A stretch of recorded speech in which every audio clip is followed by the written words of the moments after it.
Yorana, Manahao et bienvenue dans Manava, votre émission Info-Service pour parler des arts de la maison. Alors justement, il y a un salon qui s'appelle les arts de la maison Toufareo qui revient pour sa deuxième édition du 29 mai au 1er juin. Quel est le thème de ce salon? Qui sont les artisans? Ça tombe bien justement autour de cette table. Nous en avons 4, mais on va commencer par présenter Vanessa Cuneo, chargée de développement et de la communication du service de l'artisanat traditionnel Yorana. Yorana. Nous avons aussi Noéline Seguin, artisane spécialisée en couture et linge maison. Yorana. Derry Changui, artisan spécialisé dans les sculptures et gravures. Hey Yorana. Et enfin, Rehia Ichner, artisane spécialisée dans la décoration maison en Niau tressé. Yorana. Déjà, Vanessa, est-ce que tu peux nous expliquer c'est quoi ce salon des arts de la maison? Déjà, c'est quoi les arts de la maison? Alors, les arts de la maison englobent plusieurs spécialités, telles que tout ce qui est ameublement, décoration d'intérieur et d'extérieur, décoration maison, linge de maison. Et donc, durant ce salon, il y aura 4 spécialités, 4 univers qui seront mis en avant. La sculpture-gravure, le linge de maison et tifeifei, la vannerie, et enfin la décoration de maison de table et d'intérieur. Alors, comme je l'ai dit au début de cette émission, c'est la deuxième édition de ce salon. Comment ça a commencé l'aventure? C'était en 2022, c'est ça? Exactement. En fait, le service a souhaité mettre en place 2 événements thématiques par an. Donc, des thématiques qu'on n'a vraiment pas l'habitude de retrouver dans le secteur de l'artisanat traditionnel, ou du moins sur les salons qu'on appelle historiques et qui sont répétitifs, qu'on voit tous les ans. Donc, c'est vraiment des thématiques qui abordent des thèmes peu connus, comme celui-ci dédié à la décoration d'intérieur. On avait fait également en 2022 le salon du chapeau. Donc, c'est vraiment des thématiques qu'on a peu l'habitude de voir. Et quel est le bilan de la première édition? Et on va passer ensuite à la deuxième édition sur le plateau. C'était un bilan très positif pour le service, mais également pour les artisans qui ont participé à l'événement. Il y a eu une bonne vente, il y a eu également de très bons retours du public. Et les artisans qui ont participé à cette première édition ont été demandeurs d'une deuxième, ainsi que le public. Donc, c'est pour ça qu'on a fait 2 ans après une deuxième édition cette année. Et ça tombe bien. En parlant d'artisans, il y en a un autour de cette table qui a participé en 2022 et cette année. Il s'appelle Derry. Yorana Derry, tu es sculpteur, graveur sur os de bœuf et bois. Qu'est-ce que tu attends pour ce deuxième salon, justement? Comme tout le monde, hein, j'attends beaucoup de monde déjà. Et grâce au premier salon, on a pu voir ce que les gens veulent dans leur maison. Et du coup, on a fait en sorte qu'ils puissent savoir ce qu'ils veulent, quoi. Alors justement, avant de rentrer dans les détails sur ce salon, parlons un petit peu de toi. Comment est-ce que tu as découvert ta spécialité? Moi, tout est parti, je crois, des dessins. J'ai dessiné partout, à l'école, dans les cahiers, même à la maison, sur les murs. Et voilà, après, moi, j'aimais bien l'art. Moi, j'étais ancré dans l'art marquisien depuis tout petit, grâce à ma mère, hein. On avait un groupe de danse, on allait danser, tout ça. Et du coup, le dessin, ça me suffisait pas. Et je voulais reproduire, peut-être essayer sur une matière, faire en 3D. Mhm. Et ben, de là, ça a commencé. Et maintenant, je fais sur des pièces en 3D. Voilà. Petit à petit. Voilà, ça. On va passer à Rehia du coup, parce que toi tu es spécialisé dans le tressage au Niho. Toi tu as appris sur le tas aussi ou tu as appris avec quelqu'un? La première fois, j'étais allée en vacances à Huahine. J'ai une amie qui m'a montré un peu la base d'un tressage panier double. Donc, je suis rentrée, j'ai tressé pendant 6 mois et après, je me suis formée sur Internet, Tout simplement. tout simplement. Donc des tutos Des vidéo. tutos vidéo du monde entier, finalement, partout où il y a du cocotier. Et ouais, donc c'est plein de tressages différents. Et puis après, tu le fais un peu à ta sauce et Tout simplement. voilà. Noéline, c'est la même chose pour toi? Tu as appris sur Internet ou sur le tas? Alors, au tout début, je me suis dirigée vers une école de couture, donc SG Couture. Et donc, j'ai pris 25 heures de formation, j'ai appris les petites bases. Et après, petit à petit, je me suis formée de manière autodidacte, donc un peu Internet, un peu les livres. Et voilà, j'essaye. Et parfois, ça marche. Et comment est-ce que tu fais pour te démarquer un petit peu des autres, puisqu'il y a beaucoup de couturiers, comme il y a beaucoup de sculpteurs, graveurs ou de tresseurs, mais comment est-ce que tu fais pour apporter ta petite touche, ta petite patte? Alors, je dirais que moi, ce que j'aime le plus, c'est marier les tissus, les assembler les uns avec les autres. Et j'ai reçu pas mal de compliments par rapport à ça qui m'ont permis de voir que en fait, c'était vraiment... c'est ce qui me permet à chaque fois de toucher le cœur des gens. Autant pour le tissu, il y a des magasins spécialisés dans la Oui. vente de tissus, mais par exemple, Derry, comme j'ai dit tout à l'heure, toi tu fais sur du bois et os de bœuf. Comment est-ce que tu fais pour te fournir en os? Alors, on va dire, il y a des réseaux. Il y a des réseaux pour se fournir, voilà. C'est bizarre dit comme ça paraît un peu. C'est pas mafieux, mais faut connaître des personnes. Ben, il y a les grandes surfaces aussi, les grandes surfaces. Après, il y a les bûcherons, tout ça. Il faut connaître des personnes. Dans bûcheron pour le bois Pour le Roya. bois, voilà. Et voilà, les grandes surfaces pour les os, hein, pour récupérer les os. Alors autant pour les os, on vient d'y répondre un petit peu, mais pour le bois, comment est-ce que tu choisis l'essence? Est-ce que tu peux faire avec n'importe quel bois, par exemple du bois de palette? Ah, ben non, on peut pas avec tous les bois. Mais la difficulté, justement, c'est difficile d'avoir le bois qu'on veut, hein, parce que les bûcherons, quand ils vont couper un arbre, c'est pas tu veux ça, ils vont couper cet arbre-là, non. Ils vont couper cet arbre-là et ils emmènent ça et ils te demandent si tu veux ou tu veux pas. Et ben, c'est à toi de voir, gros. Alors on est d'accord hein, que j'ai exagéré sur le bois de palette, bien sûr qu'on va pas faire des colliers avec ce genre de bois, mais est-ce que tu peux faire le même type de collier, le même type de création que si tu fais par exemple avec un bois de, je sais pas, de manguier ou de hourou, ou est-ce que c'est différent, il faut travailler la matière différemment? En fait, il y a des matières plus douces que d'autres, hein, mais après, le rendu, il revient pareil, hein. Après, c'est au feeling, en fait, quand tu travailles. Mhm. Il y a des pièces plus dures, il y a des pièces plus douces, et voilà, c'est ça comment on dit ça, la beauté de la sculpture, hein, c'est de savoir ajuster par rapport aux pièces que tu as. Rehia, je reviens vers toi puisque habituellement on apprend le tressage avec nos mamans. Maman. Est-ce qu'à un moment donné tu as voulu apprendre des Bien sûr, techniques? j'ai essayé. J'ai essayé, mais j'ai pas pu, j'ai pas eu de retour finalement là où je posais des questions. Et voilà, et donc bah, j'ai été sur Internet. C'est D'accord. comme ça que je suis arrivée à ça.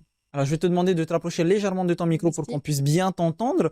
Mais pourquoi tu n'as pas eu les retours que tu as Mais fait? j'ai essayé de demander à quelques mamas dans des structures pour pouvoir avoir des cours, apprendre à tresser avec elles. Et puis, bah, j'ai pas eu de retour vraiment. Mhm. C'est pour ça qu'après, je me suis dirigée vers Internet. Alors, avant de parler de transmission, on va se tourner du côté de Vanessa. Comment est-ce que le service de l'artisanat traditionnel aide tous ces petits artisans à décoller d'une certaine manière? Alors, le service met en place des agréments. Mhm. On a 2 cartes d'agrément, l'agrément Rima Ima Ori pour les artisans traditionnels et l'agrément Ihi Rima Ima Ori pour les experts et formateurs de Polynésie. Donc, ces cartes donnent accès à des aides en matières premières, en équipement, mais également en formation technique, générale, etc. Il y a également des indemnités qui sont prévues dans nos aides en ayant ces agréments. Donc, c'est déjà comme ça qu'on contribue à leur développement, à développer leur activité. Mhm. Après, on met également en place plusieurs événements sur l'année, des formations gratuites aussi pour les artisans toujours. Et on met en place plusieurs actions au fil de l'année pour venir en aide à ce secteur. On l'entend parfois que la transmission est importante puisque certains savoirs se perdent. Est-ce que c'est aussi votre rôle au service de l'artisanat traditionnel? C'est complètement les missions du service. C'est même notre but premier. La transmission, c'est essentiel pour préserver nos savoir-faire traditionnels. Et donc, c'est vers ça aussi qu'on essaye de tendre, notamment au travers de la carte Ihirima Ima Ori. Les artisans qui sont considérés comme experts et formateurs sont censés aussi transmettre leur savoir-faire auprès d'artisans qui cherchent à se perfectionner. C'est le cas pour toi, Derry. Tu essaies de transmettre aussi ton savoir? Ouais, c'est difficile, hein. J'ai déjà avec mon fils là, je dis de venir après vite fait, il fait quelques trucs, après il va devant, tu attends 1 heure, après tu vas le chercher, il faut revenir, ouais, c'est compliqué maintenant. Mais on essaye de transmettre parce que c'est pour eux après, c'est pour pas perdre ces trucs-là, quoi. Oui, tu voulais réagir, Hia? Oui, à ce sujet, on parlait de transmission et je Oui. crois que souvent le petit souci, enfin, c'est pas un souci, comment dire? Il y a un décalage. Tu vas demander à une maman, par exemple, de t'apprendre à tresser et elle va se dire, ah, bah, c'est pas mon mot toi pour, tu vois, il y a aussi ça, une histoire de famille. Il y a un Des décalage entre le demandeur et celui qui a le C'est savoir. ça, et souvent le demandeur, bah, il va pas forcément faire partie de ta famille, il est juste passionné par ça et il veut juste avoir bah, de la formation pour pouvoir faire ce qu'il aime. Derry, justement, parlait de son fils, mais peut-être que voilà, son fils, il n'est pas intéressé pour l'instant et peut-être qu'il y aurait un autre jeune homme quelque part qui serait intéressé, justement. Est-ce que tu as rencontré ce genre de problématique dans ton travail, Noéline? Pour la transmission, est-ce qu'aujourd'hui tu essaies de transmettre ton savoir? Alors, étant donné que je suis une toute jeune entreprise et que, ben, en fait, la couture, je pratique depuis 2020, Mhm. donc c'est assez frais et en termes de technicité, je ne pense pas avoir la capacité de pouvoir le transmettre. J'essaye d'aider certaines personnes, beaucoup de personnes me demandent des conseils et donc dès que je peux aider par rapport à la pratique, je leur dis, ah ben voilà, il faut que tu essayes de couper comme ci, de coudre comme ça. S'il faut, ben je peux venir aussi chez toi. Mais voilà, plus le temps passe maintenant, j'ai un peu plus d'activité qu'au départ et c'est tant mieux pour moi. Mhm.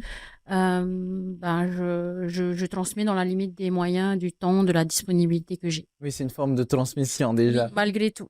Et c'est aussi pour ça que ce genre de salon, Vanessa, a été créé, transmettre ce savoir, partager ce savoir. Donc parlons concrètement du salon cette fois-ci. Quel est le programme? Combien y aura-t-il d'artisans sur place? Il y aura 33 artisans sur place répartis dans les catégories dont j'ai parlé tout à l'heure.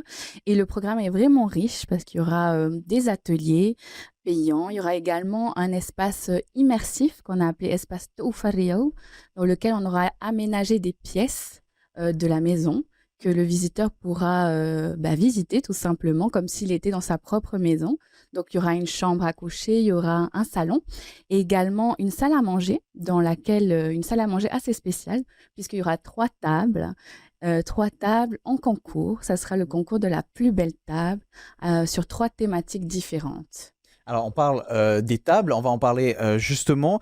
Derry, quel est ton rôle dans ton groupe de travail? Puisqu'il y en a 3, toi tu fais partie d'un groupe de travail. Quel est ton rôle dans ce groupe? Enfin, moi, j'ai pris la table Aria, c'est la fête et tout. Mhm. Du coup, moi, c'est des sculptures en os, tout ça, et j'ai apporté des bouchons, des capsules, des couteaux. Mhm. Les couverts, bon, c'est à voir parce qu'il y a très peu de temps. Peut-être je vais réussir à faire, peut-être pas. On verra. Ça sera une surprise ce jour-là. En face de toi, il y a tes concurrentes, bon, toujours dans la bienveillance, hein, puisque Noéline et Rehia, vous faites partie du même groupe. Noéline, qu'est-ce que tu as préparé pour ce petit concours des tables? Alors, moi, donc, en tissu, j'ai prévu de faire plutôt des sets de table et peut-être un autre produit, mais Rapproche-toi un peu de ton micro, pardon. Vas-y. peut-être un autre produit en plus parce que je fais aussi du crochet et je vais voir si j'ai le temps, donc ce sera plus une surprise pour vous. Ok, et toi, Rehia? Panière, sous-plat, parce qu'après on est pas mal aussi hein, sur notre Oui, table. Mhm. Il faut que tout le monde ait des produits à mettre en place. Ouais. Il y a aussi, au-delà de ce petit concours, des ateliers. Combien y a-t-il d'ateliers, Vanessa? Il y en a 8 environ, donc c'est des ateliers d'initiation à l'artisanat traditionnel sur la thématique de la décoration. Donc le public pourra faire des ateliers réalisation de pots en argile, un bol tressé en iwairiya d'ailleurs, un attrape-rêve décoré de coquillages. Donc vraiment des ateliers variés, toujours dans cette thématique. Alors, on le répétera, ne vous inquiétez pas, mais si vous voulez toutes ces informations, c'est disponible sur la page Facebook du service de l'artisanat traditionnel. Et en parlant d'atelier, il y a notre amie Noéline qui fait un tawashi. Et t'as mis un tawashi? Alors, un tawashi, c'est d'origine japonaise. C'était pour faire de la récupération. Les Japonais utilisaient donc de vieux tissus usagés propres, je Mhm. précise, pour faire des petites serviettes qu'on pouvait utiliser pour essuyer. Moi, celui que je vais préparer, en fait, ce sera pour faire une éponge pour laver la vaisselle. D'accord, tout simplement. Est-ce que Voilà. tu fais aussi du tifeifei, puisque dans les thèmes qu'a abordé Vanessa tout à l'heure, il y avait linge de maison et tifeifei, donc tu fais aussi du tifeifei? Alors, moi, je dirais pas à proprement parler du tifeifei comme on le conçoit en Polynésie. c'est un tifeifei à ma façon parce que j'utilise pas du tout les mêmes motifs. C'est plus simple, relatif à ma technique à moi. Mhm. Et après, j'utilise le mariage de mes couleurs, comme je t'ai dit. Mais Super. voilà. Alors, le Tifeifei, c'est quand même, comment dire, une pratique qui est culturelle, traditionnelle presque. Vanessa, est-ce qu'on peut parler très rapidement justement du Tifeifei, de sa protection? Est-ce qu'il faut être, entre grosses guillemets, légitime pour pouvoir en faire? Légitime, je dirais plus passionné. Si vous aimez faire le Tifeifei, il faut se lancer. Mhm. Après le Tifeifei, il faut savoir que ça a été introduit en Polynésie française par les femmes des missionnaires anglais.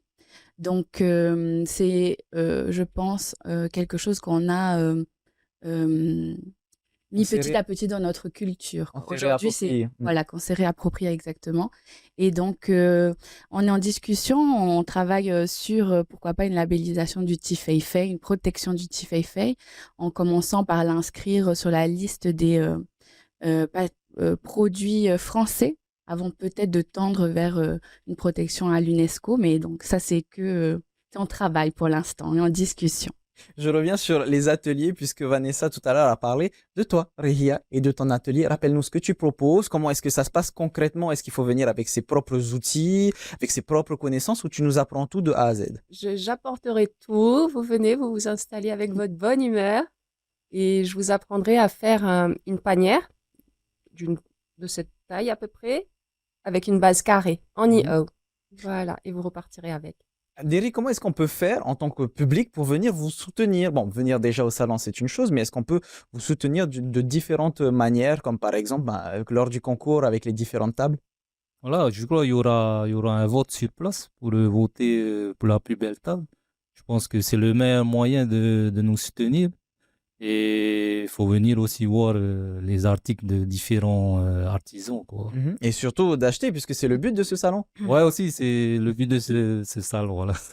Noéline, comme on vient de le dire, c'est une opportunité pour vendre ces produits. Tu nous disais que ça fait pas si longtemps que tu es dans le domaine. Est-ce que ça te permet aussi de pouvoir étendre, comment dire, ta notoriété d'artisane? Complètement. C'était le but premier, moi, quand je me suis inscrite, c'était la visibilité. Parce que quand l'année dernière, ils ont ouvert le salon, j'ai entendu à la radio et c'est la première chose que je me suis dit. L'année prochaine, je suis là. Et j'ai réussi à avoir ma place, donc je suis carrément contente. Est-ce que tu as des attentes particulières ou déjà là, le fait de participer, tu es contente? Rien que le fait de participer, c'est sûr que c'est une chance en soi. Par contre, évidemment, là, ben, c'est mon premier salon. Je vais vraiment me retrouver confrontée à une foule et voir les réactions des gens par rapport à ce que je crie. C'est pas pareil quand c'est dans l'entourage, les personnes qui te connaissent déjà, ils vont forcément te dire que c'est très beau. Mais quand c'est des personnes lambda qui arrivent comme ça et qui regardent et qui te disent Ah, j'adore ce que tu fais, tu sais pourquoi tu fais ça. Est-ce que le service de l'artisanat, Vanessa, forme les artisans et artisanes à apprendre à vendre aussi? Puisque savoir-faire, c'est bien, mais vendre, c'est essentiel pour pouvoir vivre de son métier. Alors oui, enfin, on met en place des formations qu'on appelle générales. Donc, on propose ces formations qu'on a ouvertes d'ailleurs cette année depuis mars. Donc, il y a des formations en comptabilité, gestion, technique de vente, communication en anglais également. Mhm. Donc, c'est vraiment tout nouveau. On a mis en place cette année ces formations gratuites et destinées essentiellement aux artisans de Tahiti Moorea.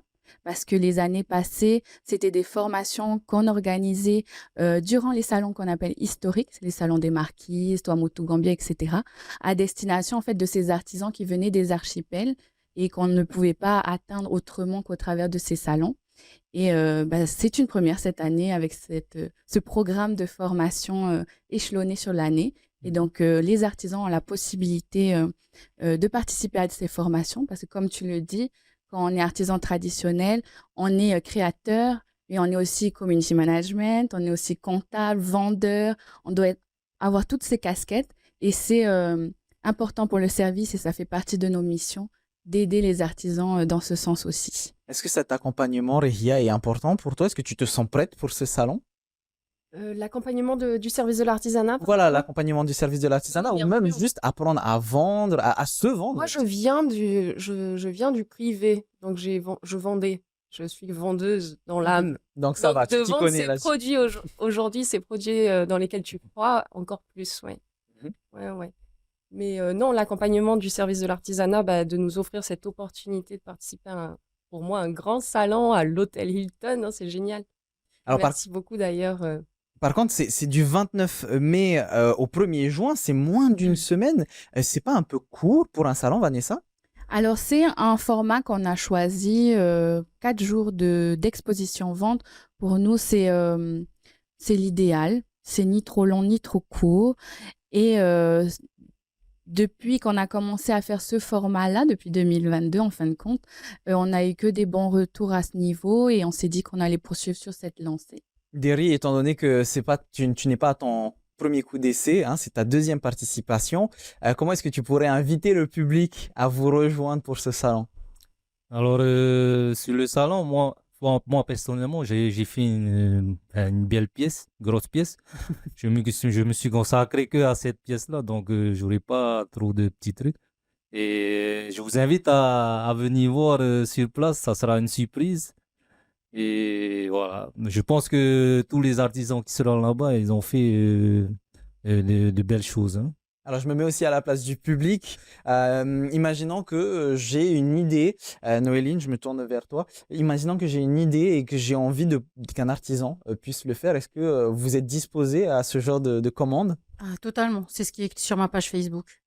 Tout simplement. Si tu as un challenge à me donner, viens me voir Ouais. et je te dirai ce que je peux faire, ce qui est possible. Et ensuite, voilà, on travaillera ensemble. Et au-delà du soutien et de la promotion de la culture et de ce salon, Vanessa, il y a aussi un jeu pour le public.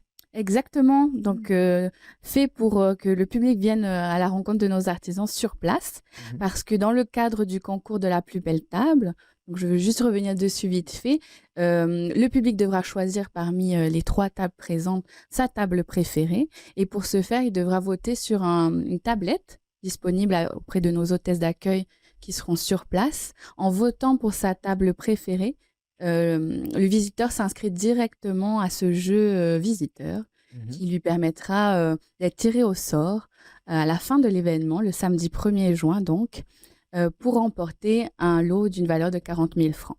Donc voilà, j'espère que ça vous donnera envie d'aller à ce salon, mais l'émission n'est pas encore finie, donc je me tourne vers toi. Rehia, on a parlé de l'expertise tout à l'heure. Est-ce que tu projettes de faire de nouveaux projets, tout simplement, de t'améliorer et pourquoi pas obtenir, entre guillemets, le Graal des artisans, de devenir maître artisan? Ben, à l'heure actuelle, je propose déjà des formations, Mhm. des petites formations sur des objets assez simples.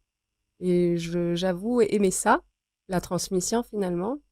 Parce que oui, on va se mettre autour d'un POE et tresser ensemble. Mhm. Mais finalement, c'est pas, ça va être oui le côté transmission, mais c'est surtout le partage, de rester ensemble 3 heures à discuter de tout, de rien, mais à partager vraiment un moment ensemble. Donc oui, non, j'ai trouvé mon truc. J'aime faire des objets à la vente, mais j'aime surtout les ateliers et partager des moments avec toutes les personnes. Derry, si je le viens sur ce titre-là de maître artisan, c'est ce que tu recherches toi personnellement ou juste le partage aussi, ça te suffit? Ouais, juste le partage parce que moi là, je suis plus dans la création, dans hein, l'innovation, comme j'aime bien mélanger la modernité et les pièces que j'ai, quoi, de mélanger les matières. Mhm. Et voilà, peut-être après, je vais faire je vais partir sur cette carte-là de maître artisan, quoi. Donc ça sera la prochaine étape. On va Peut-être faire- plus tard, voilà. Alors, rapidement, est-ce que c'est quelque chose que tous les artisans cherchent, Vanessa, ou au final, ben, comme on vient de le dire, c'est juste le partage qui est important? L'expertise, tu veux dire? Mm. Je pense que c'est peut-être, oui, enfin, j'ai pas très envie de parler pour eux, mais peut-être que oui, la finalité, c'est d'arriver à un certain niveau d'expertise. Mais ce que je ressens, en tout cas pour tous les artisans que je côtoie ou que je rencontre, c'est vraiment cette importance de partager, que ce soit avec le client ou avec l'autre. Et je trouve que nos artisans sont extrêmement généreux, pas seulement matériellement, mais dans ce qu'ils sont, quoi. Alors, Et on retiendra ce partage-là. c'est Et ça qu'il faut retenir, en effet. si on veut se renseigner pour pouvoir savoir où est-ce que ça se passe, quelles sont les dates, etc., où est-ce qu'on peut aller sur un site? Bien sûr, vous pouvez venir sur notre site www.artisanat.pf, sur nos réseaux sociaux, service de l'artisanat traditionnel. Et pour les ateliers payants, Donc, il faut s'inscrire en ligne aussi. On a un formulaire sur notre site internet. Il suffit de choisir votre créneau.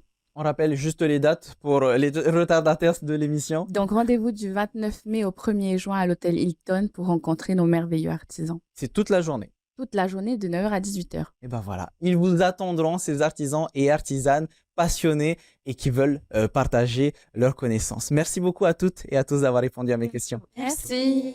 C'est déjà la fin de notre émission. On se retrouve demain à 17h15 ou si vous voulez, cette émission est disponible en replay. Tout de suite, votre VA, votre journal en tahitien. Bonne soirée sur TNTV. Maruru Itotato Farerir A Trahuma. Parhayana.